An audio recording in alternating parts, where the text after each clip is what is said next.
স্বাগতম জানাইছোঁ বৰুৱাৰ চেনেললৈ। আজিৰ ভিডিঅ'টো আৰম্ভ কৰিবলৈ লৈছোঁ। প্ৰথমতে এটা কথা কওঁ যে এটা ভাল খবৰ আছে। মোৰ আপোনালোকৰ মৰম ভাল পোৱাই মানে বহুতখিনি মোক সকাহ দিছে। বহুত ভাল লাগিছে মোৰ যে কালি মোৰ চেনেলটো 1K ছাবস্ক্ৰাইবাৰ কমপ্লিট হৈছে। এয়া বিশেষকৈ আপোনালোকক মই ধন্যবাদ দিব লাগিব অন্তৰৰ পৰা, মোক আঁকোৱালি লোৱাৰ কাৰণে, মোৰ ভিডিঅ'সমূহ আঁকোৱালি লোৱাৰ কাৰণে, আপোনালোকৰ মৰম ভাল পোৱাখিনি দিয়াৰ কাৰণে বহুত বহুত ধন্যবাদ জনাইছোঁ। আৰু মোৰ 1K ছাবস্ক্ৰাইবাৰ কমপ্লিট হোৱাৰ আমাৰ শিখা মজুমদাৰ বাইদেউ বহুত সুখী, যাৰ বাবে তেওঁ বিহু নৃত্য কৰি প্ৰদৰ্শন কৰিছে। আহক বিহু নৃত্যটো আগতে চাই লওক।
বাইদেউৰ বিহু নৃত্যটো চাই কেনেকুৱা পালে কমেণ্টত কিন্তু জনাব দেই।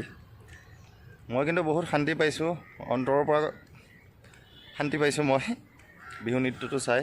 আৰু বিশেষকৈ মোৰ 1K কমপ্লিট হৈছে, তেখেতে বিহু নৃত্য কৰিছে, মোৰতো ভাল লাগিবই ন।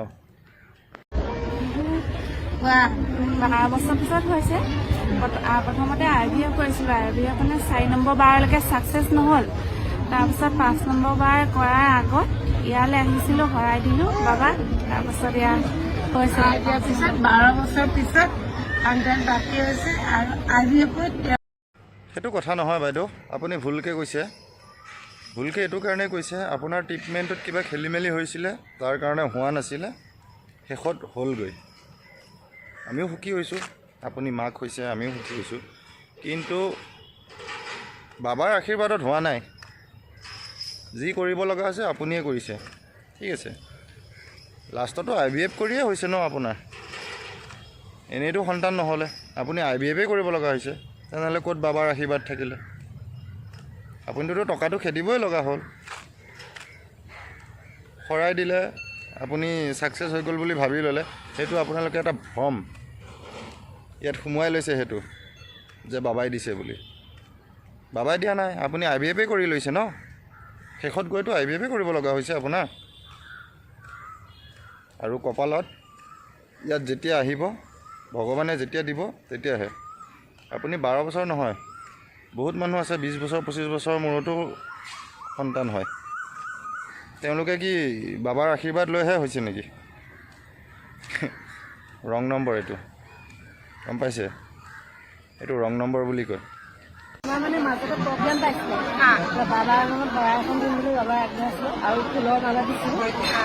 এতিয়া মানে কথাটো হৈছে কি, বাবাৰ আশীষত, আকৌ পুনৰবাৰ কৈছোঁ, বাবাৰ আশীষত যেতিয়া সন্তান প্ৰাপ্তি হয়, সন্তান প্ৰাপ্তি হোৱাৰ পিছত যেতিয়া তেওঁলোকে নজনাই বা মাকৰ ঘৰলৈ যোৱাৰ আগতে বাবাৰ ওচৰলৈ যদি নাহে, একদম প্ৰমাণিক আগতে কম হৈছিলে, এনেকে জতা দিয়াটো গুটিটো কম আছিলে। যিমানে বিতৰ্ক হৈ গৈ আছে সিমানে বাবাই সেই বস্তুটো আৰু বেছি কৰি গৈ আছে, মানে বাবাৰ এইবোৰ শুনিবলৈকেহে আছোঁ আমি। বাবাৰ ওচৰলৈ নগ'লে জতাটো হ'বই, যিমান বিতৰ্ক কৰিব সিমানেই হ'ব।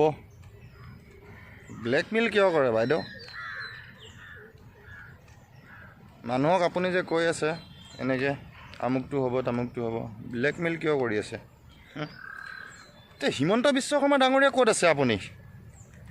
আপুনি এইবিলাক দেখা পোৱা নাই নে? আপুনি এইবিলাক চায় নে নাচায়? তন্ত্ৰ মন্ত্ৰৰ পৰা ধৰি লৈ মানে ভগৱন্তৰ নামত এখন ৰমৰমীয়া বেহা চলাই আছে। আপুনি ক'ত আছে? আপুনিতো কিবা এটা মাত মাতিব লাগে নে? আপুনি চব মনে মনে চাই আছে, ৰহস্য মানে হেৰি কৰি আছে। আপুনিয়ে নিয়ম উলিয়ালে, বেজালি কৰিলে জেললৈ যাব লাগিব। তেখেতেতো জাৰা ফুকা কৰি আছে, অন কেমেৰা জাৰা ফুকা কৰি আছে। তেখেতৰ মন্দিৰলৈ নগ'লে আমুকটো হ'ব, মন্দিৰলৈ নগ'লে তামুকটো হ'ব, শৰাই নিদিলে আমুক হ'ব, শৰাই ইটো নকৰিলে এইটো হ'ব। আপুনিতো এইবিলাক শুনি আছে, আপুনি কিয় মাত মাতা নাই? অনলাইন শৰাইৰ নামত একদিনত কিমান টকা উপাৰ্জন কৰি আছে তেখেতে, জনসাধাৰণক টুপি পিন্ধাই সেইটো আপুনি অকণ চকু দিয়ক, লক্ষ্য কৰক অলপ, মানে কি হৈ আছে আচলতে।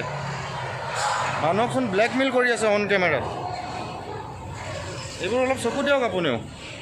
আৰু এটা কথা বাইদেউ, আপুনি মন্দিৰ ভাগ স্থাপিত কৰাৰ আগতে চানা বেপাৰী আছিলে বোলে। মই এভিডেঞ্চ সহ কৈছোঁ, এনেই কোৱা নাই। অন্ধভক্তই মোক কামুৰিব, সেইটো কাৰণে মই এভিডেঞ্চখিনি ৰাখি পেলাইহে কথা কওঁ। আপুনি চানা বনাইছিলে ঘৰতে, চানা বনাই পেলাই আপুনি ব্যৱসায় আৰম্ভ কৰিছিলে, এটা ইউটিউব চেনেলত ভিডিঅ'ও আপলোড কৰিছিলে। আছে, মই দেখাম ৰাইজক। আগতে মই কথাখিনি কৰিলোঁ, মানে চানা বিজনেছ কৰি লাষ্টত এতিয়া ভগৱানক লৈ আপুনি বিজনেছ আৰম্ভ কৰি দিলে। চাবাছ। আৰু অন্ধভক্তই সেইবোৰ বুজি নাপায়। অন্ধভক্তই খালি লানি নিচিঙা সুত মন্দিৰত। আপোনাৰ মন্দিৰত যিমানবিলাক মানুহ যায় অন্ধভক্তবিলাকে যায়। যিজনে ভগৱানক বিশ্বাস কৰে সেইজনে জানে যে আপুনি ব্যৱসায় কৰি আছে।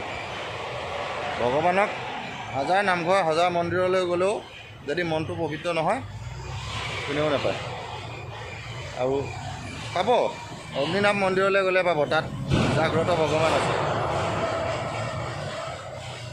আহক আগতে প্ৰুফটো চাই লওঁ। গাইছ এইটো চাওক, তেখেতৰ শিখা মজুমদাৰ বেজবৰুৱাৰ এটা চেনেলৰ পৰা মই এই স্ক্ৰীনশ্বটটো ৰাখিছোঁ, আপোনালোকে চাওক। Mixer chanachur in Assamese, Asomiya mix chana recipe. Guys এটা কথা কওঁ, শিখা মজুমদাৰ বেজবৰুৱাৰ ওপৰত মই যিকেইটা ভিডিঅ' বনাইছোঁ আজিলৈকে, মই এভিডেঞ্চ সহহে দিছোঁ। এভিডেঞ্চ নোহোৱাকৈ মই কোনো কথা কোৱা নাই। যিকেইটা কথা কৈছোঁ মই প্ৰুফ সহকাৰে ভিডিঅ'তে দি দিছোঁ। কিন্তু কিছুমান মানুহে বহুত বেয়াকৈ লাগে মোৰ পিছত। লাগিব দিয়ক, মোক যিমান যি কওক, মই মোৰ নিজৰ স্থিতিত মই অটল আছোঁ। মই হাৰ নামানো, মই বনাম এই ভিডিঅ'। মোক যিমান মানুহে যিমান যি কওক, মোৰ ওপৰত যিমান মানে মোৰ মুখখন বন্ধ কৰিবৰ কাৰণে বহুত চেষ্টা চলি আছে, মই কিন্তু মোৰ মুখ বন্ধ নকৰোঁ। প্ৰুফ সহকাৰে দিছোঁ ন। ভিডিঅ'টো চাই পেলাই আপোনালোকে কমেণ্ট কৰি জনাব যে মই সত্য নে অসত্য, মই শুদ্ধ কৈছোঁ নে ভুল কৈছোঁ, কথাখিনি মোক জনাব। আৰু যিসকলে মোৰ ভিডিঅ'টো নতুনকৈ চাই আছে, মোৰ চেনেলত নতুনকৈ আহিছে, চেনেলটো ছাবস্ক্ৰাইব কৰি দিব। ধন্যবাদ। আজিৰ ভিডিঅ'টো ইমানেই, আৰু বেলেগ এটা ভিডিঅ'ত লগ পাম। Bye bye.